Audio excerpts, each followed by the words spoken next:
کرام ہم اس وقت اسلام آباد ہائی کورٹ کے سامنے ہیں جہاں میاں محمد نواز شریف صاحب پیش ہوں گے احتساب عدالت کے بعد، اور میں اس وقت آپ کی بات کراتا ہوں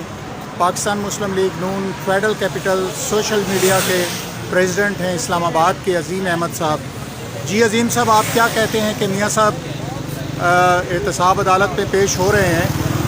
تو کیا پروگرام ہے آج ان کا، کیسے آئیں گے، کیا کریں گے؟ سر آئے تو وہ جس شاہانہ پروٹوکول کے ساتھ ہیں، اور پورے پاکستان میں 24 کروڑ عوام نے جس طریقے کا ان کا استقبال کیا ہے۔ آپ نے لاہور دیکھا، لاہور کا کوئی گلی کوچا کچھ بھی یعنی کوئی ایک جگہ خالی نہیں تھی جہاں کے 25 سے 30 کلومیٹر کے احاطے میں کوئی گاڑی جا سکے، بالکل پیک جام ہو گیا تھا۔ تو میاں صاحب کی آمد تو آ چکی ہے اور بڑے شاہانہ طریقے سے آ چکی ہے، اور ایک عوام پر امید ہے کہ ہم نے ریلیف جو آنے والے دنوں میں ہماری گورنمنٹ انشاءاللہ تعالیٰ آئے گی اور چوتھی بار وزیر اعظم میاں محمد نواز شریف بنیں گے، تو اس حوالے سے یہاں پہ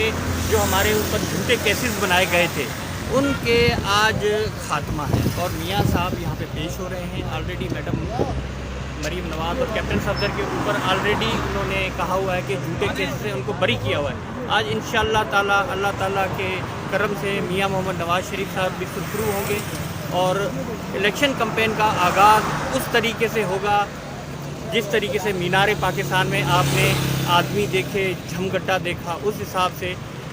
اور ہم وزیر اعظم چوتھی بار میاں محمد نواز شریف بننے کے بعد پاکستان کو خوشحالی کی راہ کے اوپر گامزن کریں گے انشاءاللہ۔